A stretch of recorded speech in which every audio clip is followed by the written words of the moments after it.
Queridos amigos, boa noite, sejam bem-vindos a mais uma reunião pública da nossa casa, da Associação Espírita Discípulos de Allan Kardec. Hoje quem vai desenvolver o tema da noite de hoje, do nosso estudo, é a Adriana Alice. Ela vai falar sobre bem-aventurados os pobres de espírito. Mas antes disso, nós vamos fazer uma ambientação do livro Vinha de Luz, por Francisco Cândido Xavier, pelo Espírito Emmanuel. A lição número 10. Levantai os olhos. É uma fala de João, no capítulo 4, versículo 35, que diz assim: Eis que eu vos digo, levantai os vossos olhos e veja as terras que já estão brancas para a ceifa. É uma fala de Jesus. E aí vamos às considerações de Emmanuel diante dessa passagem, que diz assim: o mundo está cheio de trabalhos ligados ao estômago. A existência terrestre permanece transbordando emoções relativas ao sexo. Ninguém contesta o fundamento sagrado de ambos. Entretanto, não podemos estacionar numa ou noutra expressão. Há que levantar os olhos e devassar zonas mais altas. É preciso cogitar da colheita de valores novos, atendendo ao nosso próprio celeiro. Não se resume a vida a fenômenos de nutrição, nem simplesmente a continuidade da espécie. Laborioso serviço de iluminação espiritual requisita o homem. Valiosos conhecimentos reclamam-no a esferas superiores. Verdades eternas proclamam que a felicidade não é um mito, que a vida não constitui apenas o curto período de manifestações carnais na terra. Capaz é tesouro dos filhos de Deus, que a grandeza divina é a maravilhosa destinação das criaturas. No entanto, para receber tão altos dons é indispensável erguer os olhos, elevar o entendimento e santificar os raciocínios. É imprescindível alçar a lâmpada sublime da fé acima das sombras. Irmão muito amado, que te conservas sob a divina árvore da vida, não te fixes tão somente nos frutos da oportunidade perdida que deixastes apodrecer ao abandono. Não te encarceres no campo inferior a contemplar tristezas, fracassos, desenganos. Olhe para o alto, repara as frondes imortais, balançoando-se ao sopro da providência divina. Dá-te aos labores da ceifa e observa que, se as raízes ainda se demoram presas ao solo, os ramos viridentes, cheios de frutos substanciosos, avançam no infinito na direção dos céus.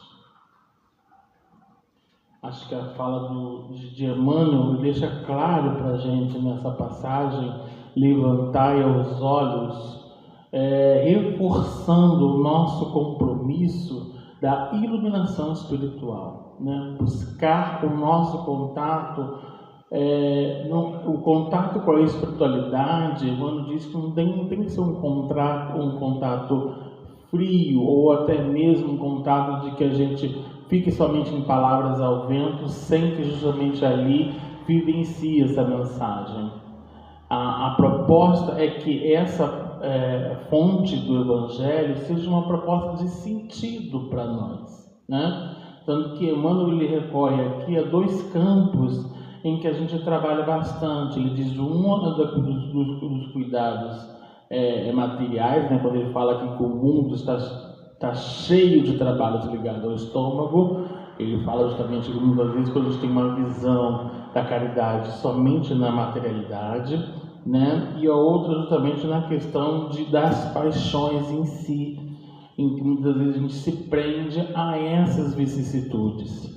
E aqui ele busca justamente de que se buscamos esse caminho da libertação, entender de que nós estamos aqui, né, nessa casa de caminho, que é um grande centro, uma oportunidade da gente refletir, né, para trazer a reflexão dessa mensagem, para proporcionar vivência, prática no seio no seio da família, ou até mesmo no contato social, mas que isso seja de sentido para o nosso despertamento íntimo, mas no sentido da visão espiritual, né? A gente analisar de que estamos aqui, esse corpo aqui é um corpo perecível, mas com o tempo nós vamos percebendo de que a dimensão nossa espiritual ela é gigantesca, né? Aqui nós estamos lidando aqui com espíritos de experiências milenares, né? A gente não pode nem conseguir tabular quanto tempo de experiência nós temos. Mas aqui ele coloca bem esse levantar os olhos, é justamente promover o despertamento para isso. E aí ele também figura aqui justamente no campo da semente. Né? Nós, imediatistas que somos, quando a gente quer plantar algo, né? A gente já quer aquela árvore frondosa, aquela árvore bonita, né? A criançada, quando a gente faz um trabalho de plantio, né? Como que é o trabalho de semente, ela imediatamente ela quer ver aquilo enorme, que cresça rápido. E aqui diz que não, é um processo lento, é um processo da qual a gente precisa se apropriar por isso. Eu acho que um exemplo bem bacana que a gente sempre fala é quando Paulo, por exemplo, ele dedica um tempo dele dessa transformação, né, de Saulo para Paulo. Esse momento do deserto para ele foi justamente para que ele se conecta, ou então para que ele justamente entenda de uma forma simples, mas pura, de significado, nesse momento de reclusão, para amadurecimento íntimo e caminharmos em prol dessa progressão íntima, mas em espírito. Então, acho que o interessante quando ele fala da gente abrir os olhos, levantar os olhos, é a gente entender de que a gente, apesar de estarmos aqui aprendendo muito nessa casa de caminho, é entender de que nós precisamos vivenciar para aí sim ter uma proposta de significado. E ninguém aqui está vindo obrigado, ninguém aqui está vindo que assinar uma folha de compromisso ou então o famoso bônus hora, né? O famoso bônus hora que nós temos.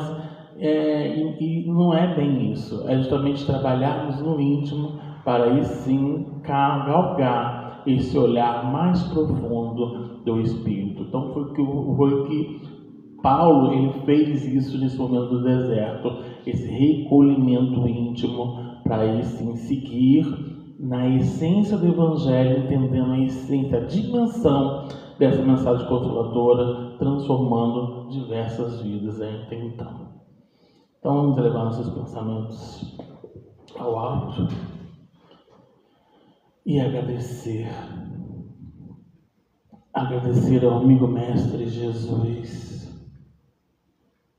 amigos espirituais que nos acompanham, Dr. Adolfo Bezerra de Menezes, mentor espiritual dessa casa, e junto com essa falange amiga. Agradecer a oportunidade de estarmos aqui mais uma vez, refletindo, meditando a palavra consoladora do Evangelho, da qual a nossa irmã Adriana Alice, junto com a falange de espíritos que a orientam, dando para a gente incentivos, instrumentos para colocarmos em prática e execução no convívio com a família, no convívio com a sociedade e principalmente dando instrumentos necessários para erguer o homem novo, retirando as mazelas do homem velho. Aproveitamos que estamos aqui em conexão de pensamentos, que a gente possa vibrar, iluminar aqueles espíritos que passam por dificuldades, por provações, por sofrimentos, ao mesmo tempo aqueles espíritos que necessitam beber da fonte ou que buscam consolo ou respostas para os seus desafios. Que a gente possa, ao longo dessa reunião pública, vibrar para todos esses espíritos, envolvendo os nossos familiares, envolvendo a comunidade local e estendendo para toda a nação. Que nós possamos, ao mesmo tempo, refletir essas palavras para multiplicar as ações em nossos entornos. Que o Senhor nos ilumine e nos proteja hoje e sempre. Que assim seja. Graças a Deus. Então, nós vamos passar a palavra para a Adriana, que ela vai falar então sobre bem-aventurados os pobres de espírito. Tá bom, professor? Acho que tá bacana. Boa noite a todos. Na noite de hoje, nós vamos estudar um tema que se encontra no capítulo 7º do Evangelho Espiritismo. Esse tema, ele vai falar bem-aventurados os pobres de espírito, e Jesus disse essa frase completando: porque dele é o reino dos céus. No Evangelho de Mateus nós vamos encontrar como reino dos céus, mas nós também vamos encontrar como reino de Deus. E algo muito direto sobre o que é tratado neste capítulo é que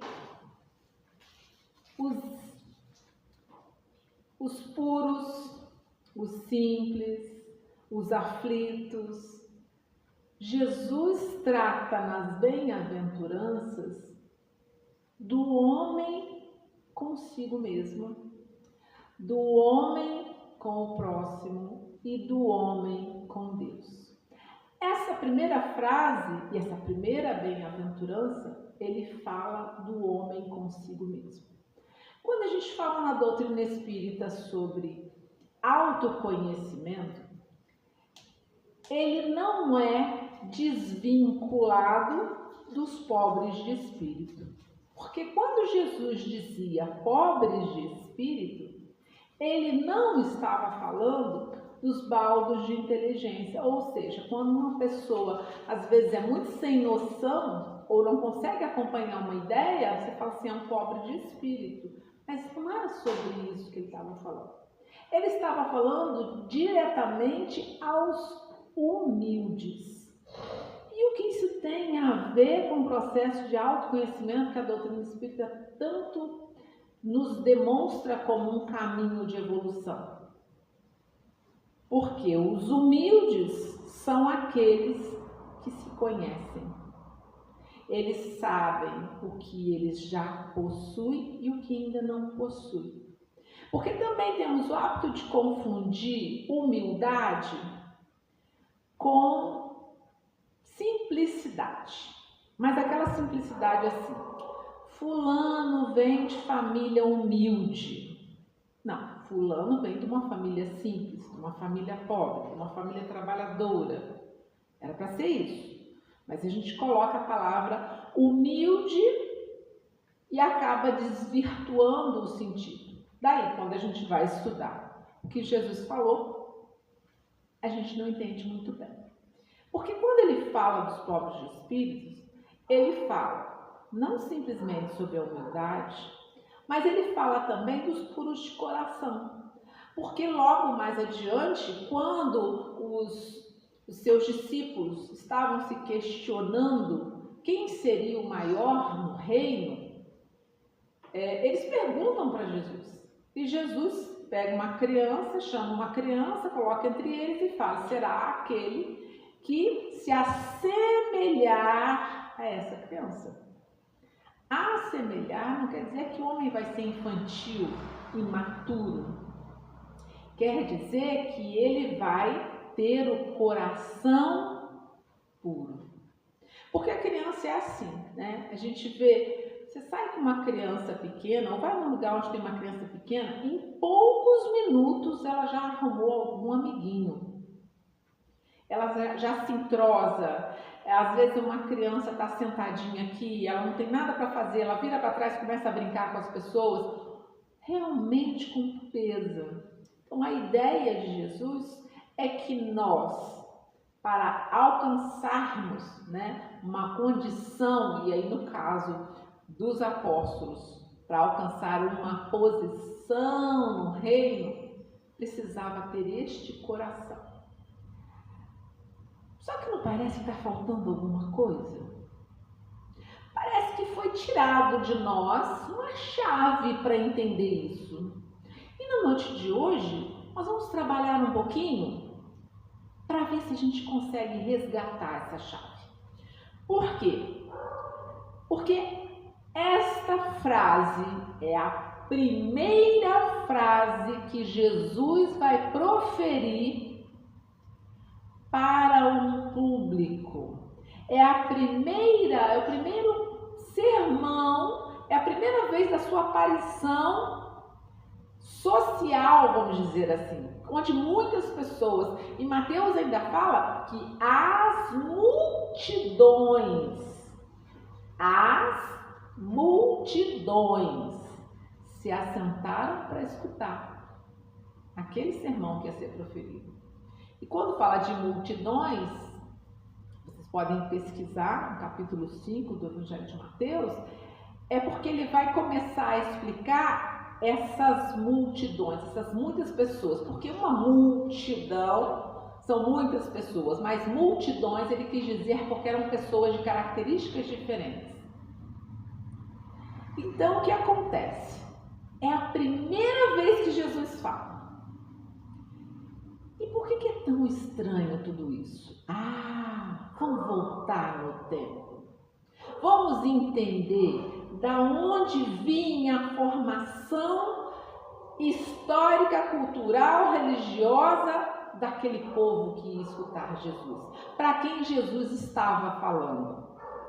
Bom, nós temos o povo chamado povo hebreu, que posteriormente passou a se chamar povo judeu, que nós vamos ter a primeira notícia que nós temos deste povo é quando Moisés, eu digo assim, nós ocidentais, quando nós ouvimos falar sobre o povo hebreu, é a história de que Moisés vai libertar o povo hebreu do cativeiro no Egito.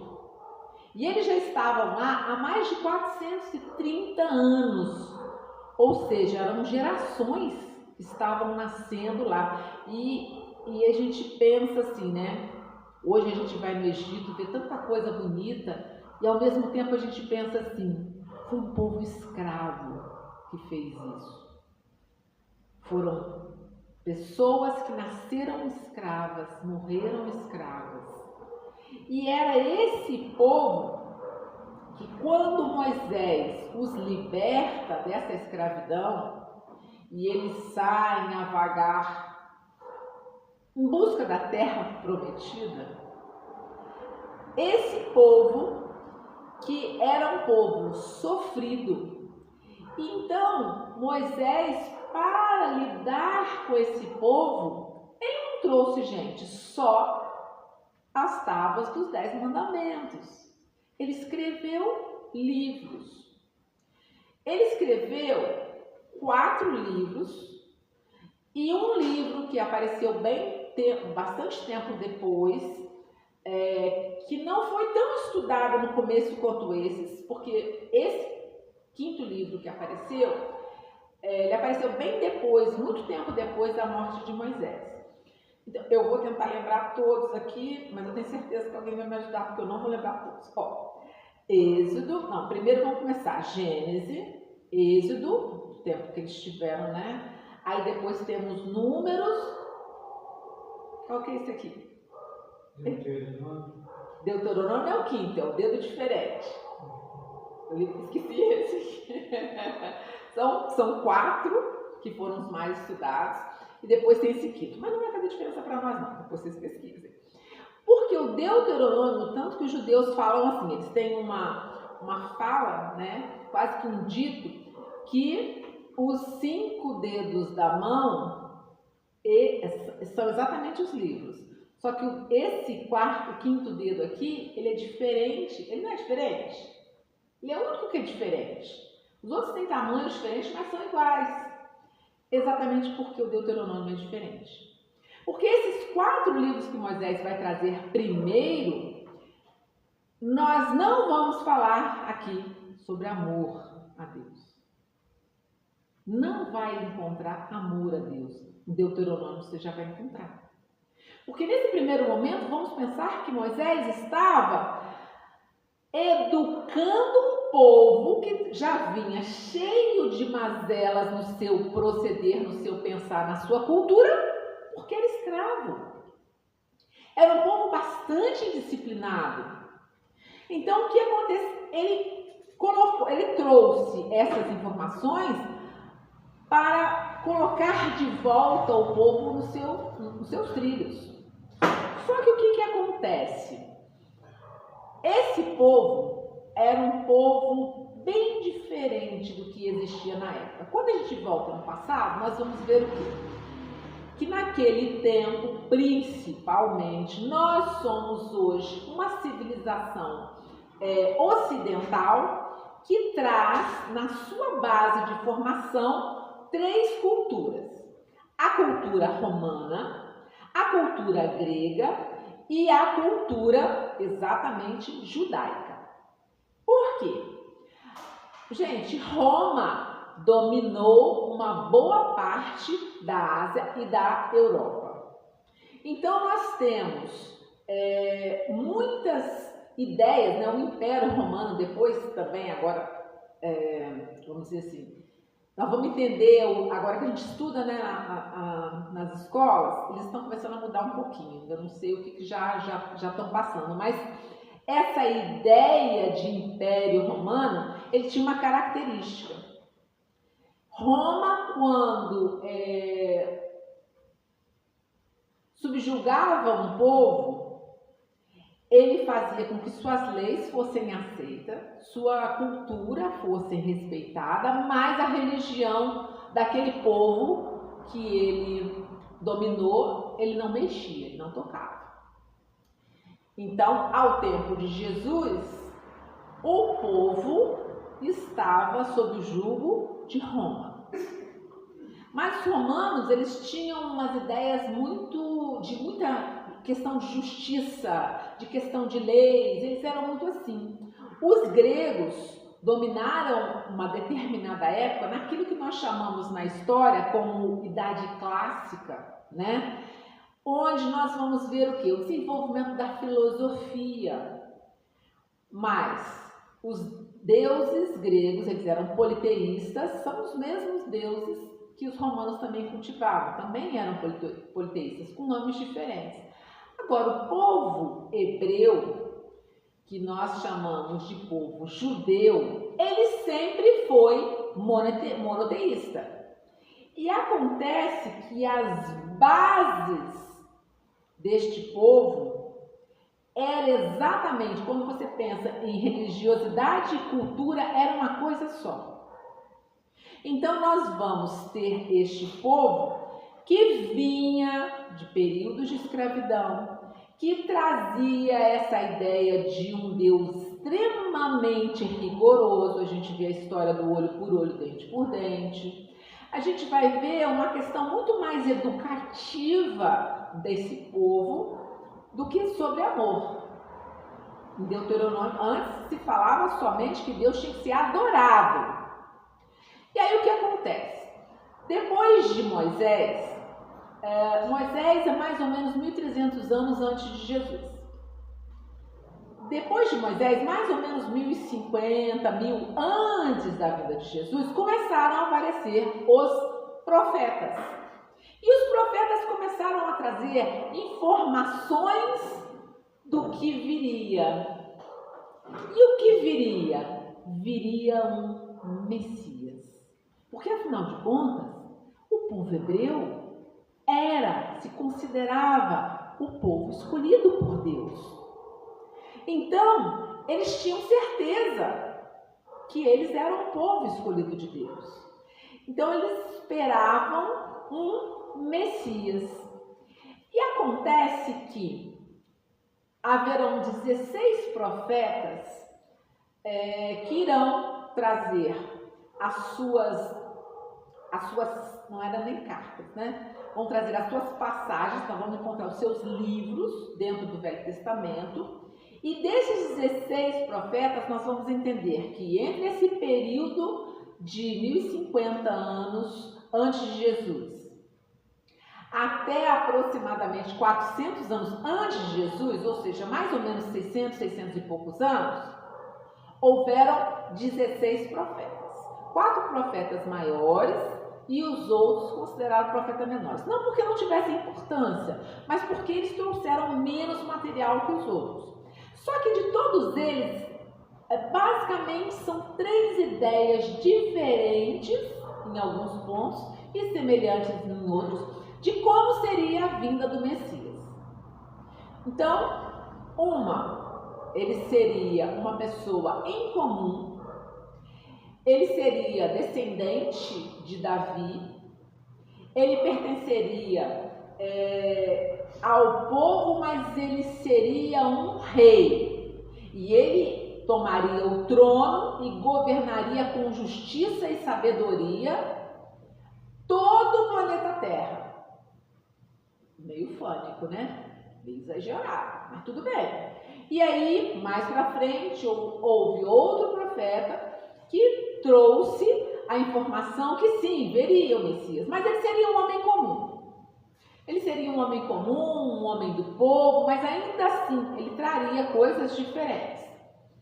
E depois uma outra explicação de outro profeta que diria o seguinte, que ele realmente seria descendente de Davi e que ele seria nada mais do que um mestre e ele ensinaria por parábolas. Quando nós olhamos o Velho Testamento, as Escrituras, não há mais do que 2 parábolas, só 2.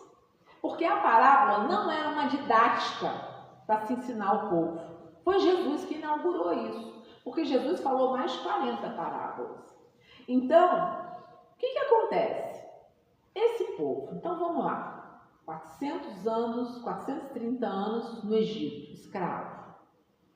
É liberto do Egito, passa 30 anos vagando, chega na terra, em tese prometida, chega na terra, se fixa naquela terra, passa alguns séculos de paz, depois vem Nabucodonosor, escraviza novamente este povo, leva este povo para a Babilônia. É meio estranho, né? Pega o povo, escraviza o povo e leva o povo para a Babilônia para trabalhar, para ser escravo. Tá o povo lá de novo em sofrimento. E aí Ciro vai e consegue libertar o povo, trazer o povo de volta. Isso nós estamos falando, gente, é de muito tempo. E aí o povo volta de novo e começa a repovoar a Palestina. E aí vai passar mais tempo e finalmente o povo é escravizado novamente. Só que agora nas suas próprias terras. Então, nós vamos ver que nesse terceiro não é mais ninguém de fora que vem ajudar. São os próprios sacerdotes que eles se armam e são os homens ditos homens santos, os homens de religião, que vão contra os invasores e conseguem ganhar. Eles são conhecidos como macabeus. Macabeus, gente, não é uma tribo. Macabeus é a sigla de uma palavra na língua deles lá que falava sobre uma passagem das Escrituras. E aí eles consegue expulsar. O povo está livre. Está livre? Não, porque vinham os romanos, gente. Aí chegou os romanos. Quando vem o Messias? Percebe que nós estamos falando de um povo sofrido. E um povo que, ao observar aquelas predições que diriam pelos profetas que viria o Messias, eles escolheram o Messias. Gente, na boa, que Messias eles iam escolher? Um rei, uma pessoa simples, comum, sem muita projeção, ou um mestre? Depois de ser invadido por tanta gente, depois de ser maltratado por tantos povos, é claro que queria um rei com força, com poder. Então a ideia daquele povo era que o Messias seria esse rei. Vocês conseguem começar a perceber agora que quando Jesus, Nazareno, um homem simples, um mestre, começa a falar, abre a boca e a sua primeira fala pública, qual deveria ser? Se a gente está esperando um rei, é dizer, vamos libertar o povo do jugo de Roma, porque nós somos soberanos. Nós somos o povo escolhido por Deus. Para isso. O que Jesus fala? Abre a boca para falar pela primeira vez e diz: bem-aventurados os pobres de espírito, gente, os humildes, porque deles é o reino de onde? Dos céus. Mas tem mais coisa aí, tem mais uma pegadinha. Acontece que a ideia, como lá, lembra que eu falei que lá atrás, as informações que Moisés trouxe eram sobre a terra, coisas materiais. Deus era distante, não se falava o nome de Deus. Vocês acham que quando a J.K. Rowling escreveu a série do Harry Potter, ela estava brincando quando ela falava o nome, aquele que não, como é que chama? Era um nome lá do Voldemort, que não podia ser falado, aquele que não deve ser falado? Era assim, gente, pelo amor de Deus, tem que ter gente nova aqui. Isso, Harry Potter tem pouco tempo, só uns 20 anos. Olha bem, é aquele que não deve ser nomeado. Eles falavam isso, a palavra era Hashem. Hashem era uma palavra que dizia aquele que não se fala o nome. Olha a distância de Deus dentro dos ofícios, dentro dos templos. Aí se falava Adonai, né? A gente acha que Adonai era o que eles falavam. Não. Só nos ofícios religiosos que se falava Adonai, que significa Senhor. Então, esse povo só sabia das coisas da terra. Para esse povo, quem era o escolhido de Deus? Primeiro, quem não tinha nenhum defeito e nenhuma doença. Segundo, quem vivia muito. Dá uma olhada lá no Velho Testamento, vai ver gente que vivia 200 anos, 300 anos, 400 anos, 900 anos. Essa era a ideia. Quem vivia muitos anos é porque era eleito do Senhor. Quem tinha prosperidade e abundância, eram só coisas da terra, gente. Deus só dava de retorno para quem vivia. Então percebe? Mulher não tinha vez. Criança era totalmente desconsiderada.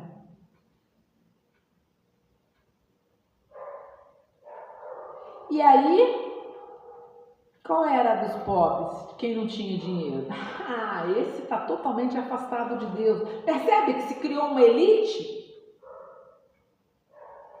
Então, quando Jesus abre a boca, diz que será bem-aventurado, a palavra bem-aventurado também se encontra no Velho Testamento, tá? Eles já sabiam exatamente o que quer dizer isso. Nós é que demoramos para aprender, para entender o que era isso. Não é só questão de ventura, é muito mais do que isso. E aí ele diz que os bem-aventurados não vão ser quem vive muito, quem tem saúde, quem não é aleijado, quem é próspero, quem é abundante. São os pobres de espírito, os humildes, os simples de coração. E eles vão ter o quê? O reino dos céus. Quer dizer, dos céus por Mateus. Porque na verdade reino de Deus. Deus que não se falava. Olha o tamanho da revolução que Jesus fez ao abrir a boca. Para a gente é tão comum, sabe por quê? A gente não tem essa noção. Quando eu falei dos grandes povos da antiguidade, que têm ligação direta com a nossa vida ocidental, nós vamos procurar, gente, os gregos, nós temos espalhado pelo mundo palavras de raiz grega. A filosofia literalmente veio da Grécia. A ideia de leis veio de Roma. Mas padrão moral do Ocidente veio dos judeus. Por quê? Porque Paulo de Tarso, Saulo, depois virou Paulo, quando foi chamado no caminho de Damasco por Jesus, teve uma missão imensa de espalhar sobre a terra a boa nova. Só que o que Paulo fez? Gente, Paulo era um homem de conhecimento vastíssimo. E ele é de criação, o seu trabalho intelectual na vida toda foi judaico. Então, quando Paulo sai para levar a boa nova, ele leva as bases judaicas. A moral é judaica. A composição da família, como a família funcionava, a nossa base, toda a base cristã é judaica. A nossa crença inicial de que o mundo foi criado em 7 dias, seja colocar isso em milhões de anos, em centenas de milhares, não importa. O cristianismo não existe isso. Jesus nunca falou sobre isso. Nenhum dos discípulos nunca tocou nesse assunto. Dentro do cristianismo não existe essa base.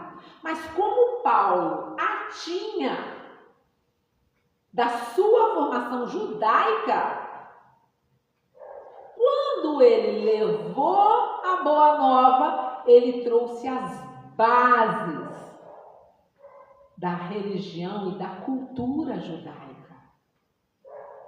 Então, quando nós vamos ter Roma, a poderosa Roma, que levou Jesus à cruz, com, digamos assim, o descaso de Pilatos, e depois ela se transforma em cristã, ela leva para o mundo exatamente as bases judaicas cristãs.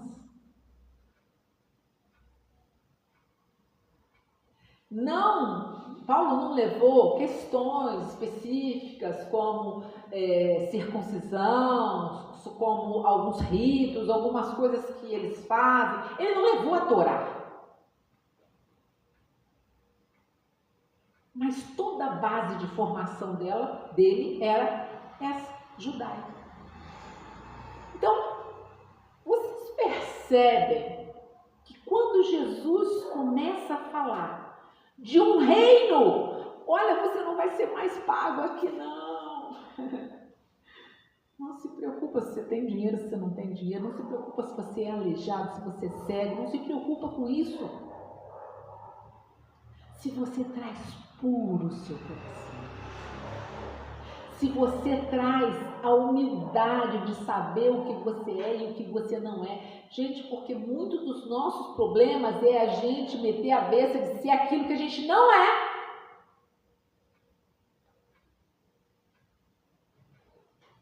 O processo de autoconhecimento é para isso. É para a gente entender em que ponto nós nos encontramos, inclusive as nossas virtudes. Até porque vencer essa história, não, vamos falar sobre as virtudes, não vamos elogiar fulano ou ciclano, não, porque senão vai inflar, nossa, já está predispondo que a pessoa é orgulhosa, que é vaidosa. O que eu tenho, eu não me envaideço, porque eu sei a luta que tive para conquistar, para desenvolver em mim. E o que eu não tenho não me diminui, porque eu sei todo o caminho que eu ainda preciso percorrer para vencer. Jesus nos traz essa noção. A primeira frase pública de Jesus é essa. Olha a revolução, olha o impacto que tem isso naquele povo. Olha, na primeira frase, Jesus trazendo Deus para o meio do povo. Não mais preso, separado nos templos, nas sinagogas.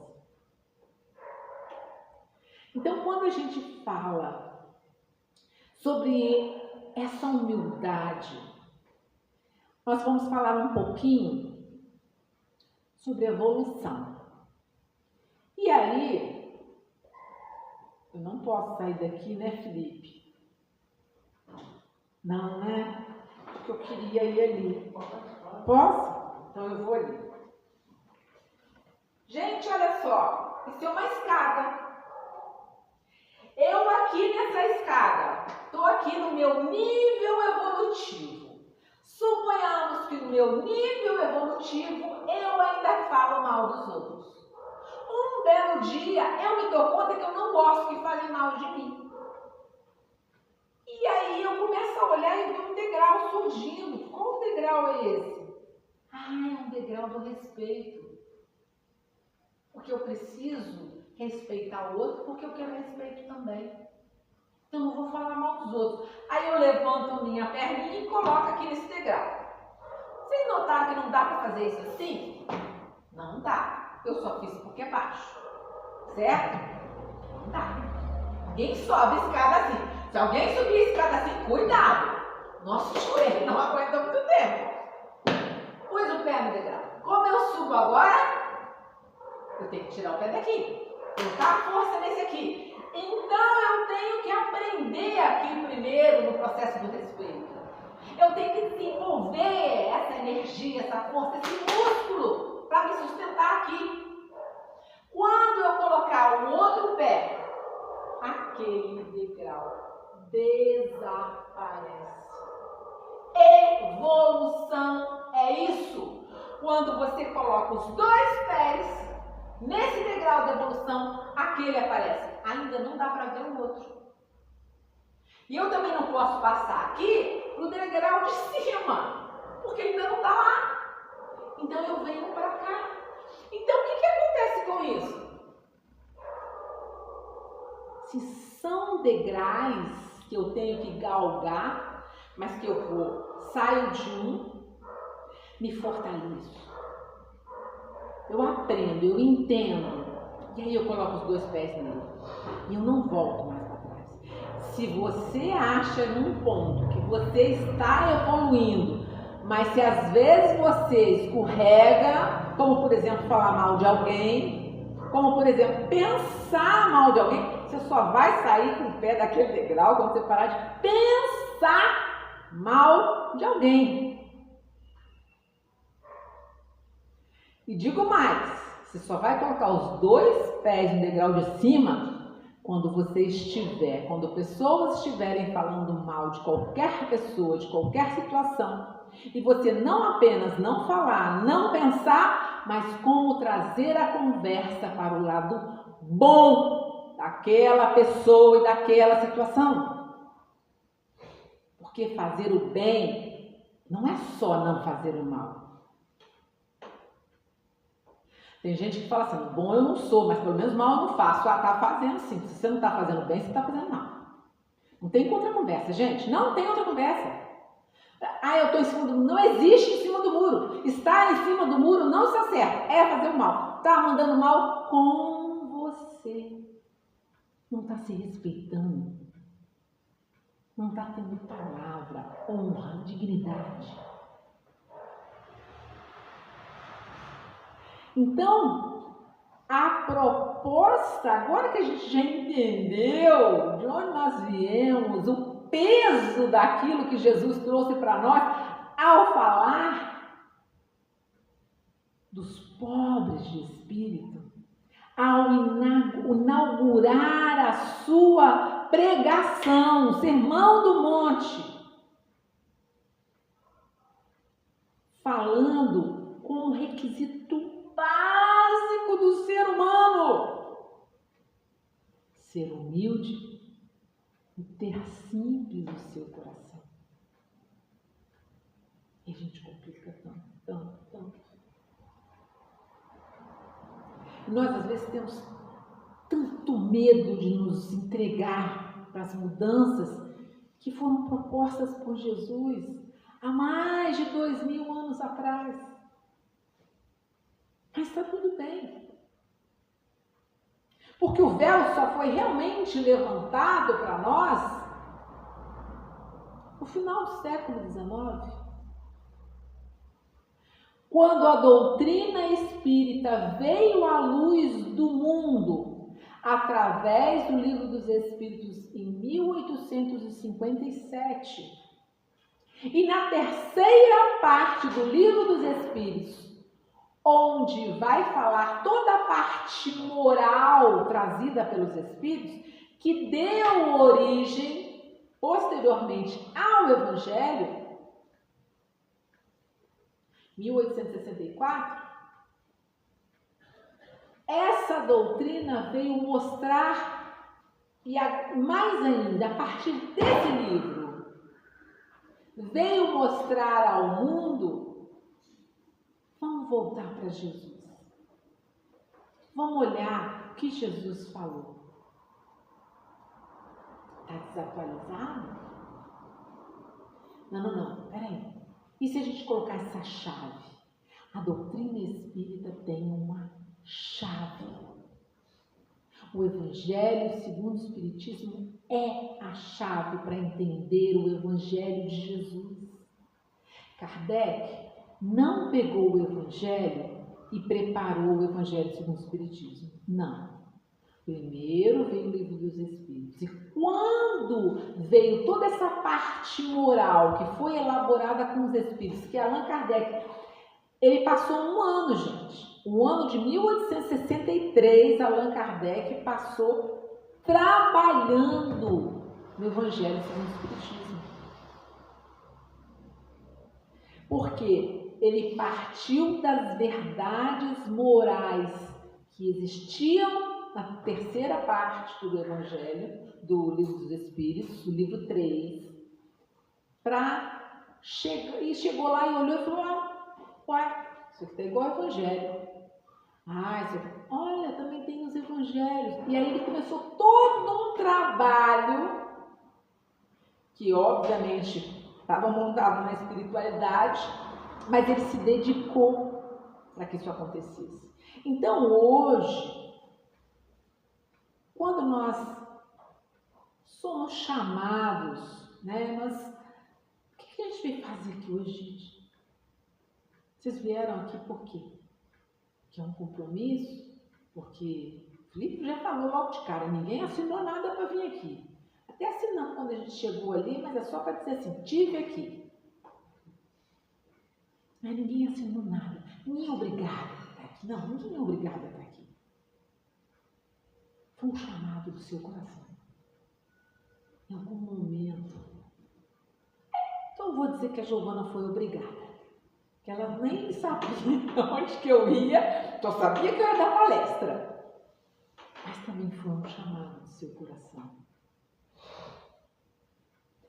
É aquele momento em que assim, tá ruim, mas ainda não tá bom, tá faltando. Tá faltando um pedaço, tá faltando alguma coisa, nada preenche. Um parceiro, uma parceira não preenche, um trabalho não preenche, o dinheiro não preenche, a fama não preenche, né, Felipe? Felipe é famoso, pelo menos no Instagram. Não preenche. Esse é o chamado. Eu preciso procurar, eu preciso estar perto de Jesus de novo. Eu preciso atender esse chamado. Eu ainda não sou humilde. Como eu faço para ser? Qual é o caminho? O que eu tenho que desenvolver? Eu quero estar como Francisco de Assis. Aquela parte da história que todo mundo já conhece, mas que é uma parte boa da gente se lembrar. Quando Francisco de Assis, junto com um outro franciscano, né? Porque todos aqueles que seguiam ele eram franciscanos. Um outro frade franciscano. Tiveram que atravessar uma área enorme durante o dia inteiro, no frio, no inverno da Itália. Gente, inverno. Olha, eu acho que hoje deve estar mais ou menos uns 20, 19 graus. E eu estou com aquelas blusinhas aqui, olha, bonitinha aqui, mas aquelas blusinhas, como é que chama? Segunda pele de aquecimento. É essa que eu estou. Pode vir o frio que for, que eu estou pronta para ela. E eu estou vendo todo mundo tá de casaquinho. Frio, simples, de 20 graus, 19 graus. Ah, Francisco estava no frio, no inverno da Itália, que durante o dia fazia 5, 6 graus. E ele com aquelas roupas enormes e pesadas, com aquela roupa de franciscano, aqueles tecidos que eles mesmos teciam.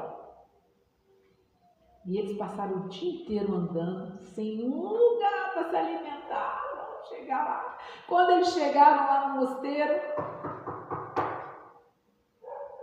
abriu aquela portinhola. Quem é? É Francisco. Que Francisco o quê? Fecha a portinhola. E o frade olha para ele e fala: Pai Francisco, não reconheceram a gente, não deixaram a gente entrar, já está escuro. E aí Francisco olha para o lado, vê um bocado de neve e vai para lá e começa a brincar. E chuta a neve, faz bolinha, e joga para o ar e começa a brincar igual uma criança. E o frade olha sentado, já chorando, fala: Francisco, Pai Francisco, que isso? Ele falou: meu filho, eu esperei a vida toda por esse momento. Ele falou: o momento da gente morrer? Ele falou: não, o momento em que eu fiz tudo que estava ao meu alcance. E a partir de agora eu estou nos braços de Deus. É o que a gente quer. Francisco não morreu na neve, que é óbvio que, como nos braços de Deus ele estava, alguém foi atender a porta e colocou eles para dentro. Mas é o que a gente quer. Então, para a gente chegar nesse ponto, nós temos que seguir a proposta do Cristo. Então, eu tenho que aprender a ser um pobre de espírito, me conhecer, me transformar. Ah, gente, isso não é uma vida só. Já viemos há quanto tempo o chamado atingiu a cada um de nós para estarmos nesta casa? Porque nós já viemos atrás de ser pobres de espírito há muitas encarnações. E aí a casa vem, se coloca e a energia da casa nos puxa. Essa vibração do amor de Jesus, essa vibração do trabalho em si e pelo próximo. E eu fico impressionada, porque a primeira vez que eu entrei numa casa espírita, eu vou entregar a idade. A primeira vez que eu entrei numa casa espírita foi em 1986, lá no Centro Espírita Sirineiros. Eu estava na faculdade e eu tinha sofrido um aborto. E eu fiquei aliviada, porque eu era uma garota nova, mas com uma tristeza profunda, quase uma depressão. Eu tinha entrado na faculdade, tinha poucos meses, e eu sinceramente não sabia o que eu ia fazer. E aí uma amiga falou assim, eu vim para Volta Redonda, eu morava em Juiz de Fora, fazia faculdade lá, e eu vim para Volta Redonda e uma amiga falou assim, você está muito triste? Eu não contei para ninguém, né? Só na época, meu primeiro marido, que na época era meu namorado. E a gente estava muito triste. Ele morava em São Paulo, eu morava em Juiz de Fora. Todas as coisas adversas possíveis. Eu estava sempre sozinha. E aí, ela falou assim, vou te levar num lugar que você vai gostar. Aí me levou nos Sirineiros. Cheguei lá, assisti a palestra, nem sabia o que estava acontecendo. Na época, a reunião mediúnica acontecia durante a palestra lá. E na hora de tomar o passe, a gente passava pela reunião mediúnica. E aí eu cheguei para tomar o passe, não sabia o que era passe. Sentei. A sala onde era a reunião mediúnica, no sábado, era a sala de evangelização.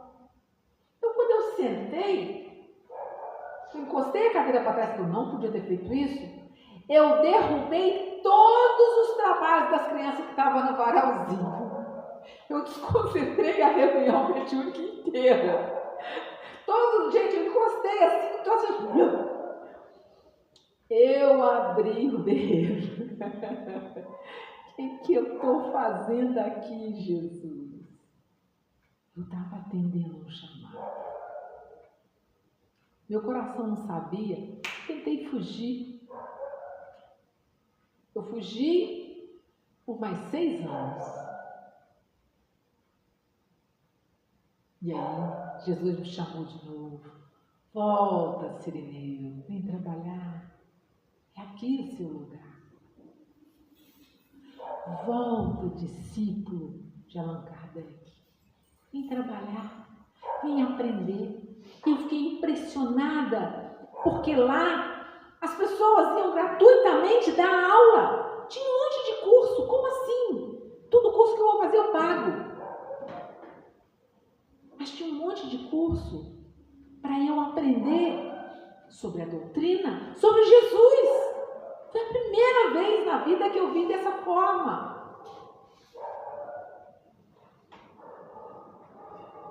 E eu comecei a entender o chamado. E aí as pessoas falavam assim, tem trabalho. Gente, que trabalho? Eu vou trabalhar na reunião mediúnica? Não, você não precisa. Eu até trabalhei na reunião mediúnica, mas confesso para vocês, falei com a espiritualidade, trabalho onde vocês quiserem, mas aqui não, porque eu não estou pronta. Ainda me fizeram trabalhar 3 anos lá, mas eu não estava querendo trabalhar lá de jeito nenhum. Aí um dia o Antônio Carlos Guilherme chegou e falou assim, você tem uma boa voz, você fala bastante, né? Fala, então faz uma palestra no meu lugar. Eu falei, oi? Ele falou, eu nunca dei uma palestra.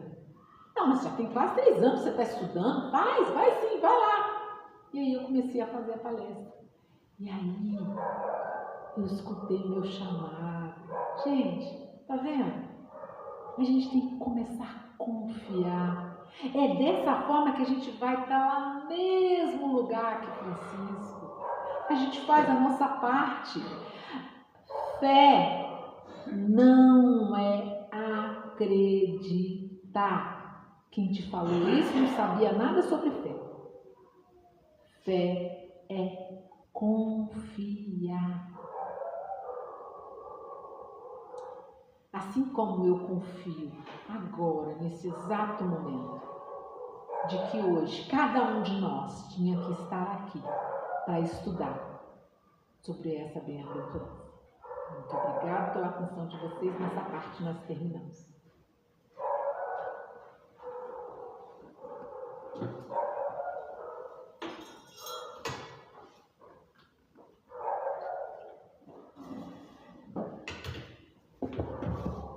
Tivemos uma aula, né, pessoal? Hoje foi. E ela tem conexão com muitas coisas. Primeiro que quem estava galera sistematizado segunda-feira, falando de progressão dos espíritos, falando dos franciscanos. Então, o link foi correto. E a próxima palestra é de quem? Glisone. Glisone vai estar aqui domingo, né? Não vai pedir para a Adriana fazer o que ela está fazendo hoje. Então é ele que vai estar aqui no domingo fazendo a palestra. Agradecemos a Adriana, tá? Pela palestra de hoje, pela reflexão. Então no domingo, Glisone vai estar com a gente fazendo a palestra. E na próxima quarta-feira é o nosso amigo Robinson, que vai falar sobre amai os vossos inimigos. Lembrando que dia 20 de junho nós vamos promover a nossa noite de causa. A Adriana está convidada junto com a Giovana, então se estiver disponível, não vai ter Jogo do Brasil, tá? O Jogo do Brasil é dia 19. Então, nós estamos fazendo uma noite de causa com canjiquinha e feijão amigo, tá? O valor é R$25. Os convites estão abertos ali na secretaria. Ali, perto do livrinho de assinatura, tem itens também que quem puder doar, fazer doação também para o caldo, fica à vontade, tá bom? Então, dia 20 de junho agora, né? Para aproveitar esse tempinho frio, friozinho que tá, né? Não frio da Itália que ela falou, mas esse friozinho para nos aquecer e confraternizar todo mundo junto, que é um evento da qual a casa ela abre aqui, deixa as mesas e acaba tendo um espaço bem bacana de confraternização. Tá? Então, lembrando as atividades da casa, nas segundas-feiras nós estamos tudo sistematizado no Doutrina Espírita, 19 horas. A palestra nas quartas-feiras, 19h30. Nós temos no domingo também a palestra às 9 horas da manhã. A sopa fraterna ao sábado às 7 horas da manhã, confecção. E plantão de passe vai ter também segunda-feira. Segunda-feira também está aqui às 8 horas da manhã fazendo o nosso plantão de passe, tá bom? Então, meus amigos, vamos encerrar então, levando nossos pensamentos, agradecer nosso Mestre Jesus, aos amigos espirituais que nos acompanham, agradecer a oportunidade que recebemos hoje de refletir, de meditar. Cada palavra do Evangelho aqui citada, para que a gente possa colocar como um instrumento íntimo de caminhada rumo à transformação do homem de bem, retirando todas as mazelas desse homem velho, na construção do homem novo, dando suporte à família, à sociedade, e ao mesmo tempo atendendo ao convite de levar a todas as pessoas, a todas as gentes, essa palavra consoladora, e ao mesmo tempo caminharmos juntos nessa nessa terra regenerada, nessa terra em construção, em tempos de regeneração. Aproveitamos para que a gente possa também vibrar para todos os trabalhadores, frequentadores, voluntários desta casa querida, que a gente possa estender a todo o movimento espírita, seja do Estado ou até mesmo da nação, para que a gente possa cumprir com a essência desse Evangelho no nosso papel de transformação íntima. Que o Senhor nos ilumine e nos proteja hoje e sempre. Que assim seja. Graças a Deus. Queridos amigos, aqueles que desejarem a paz, só aguardar que serão chamados, tá? Tenham todos uma boa noite.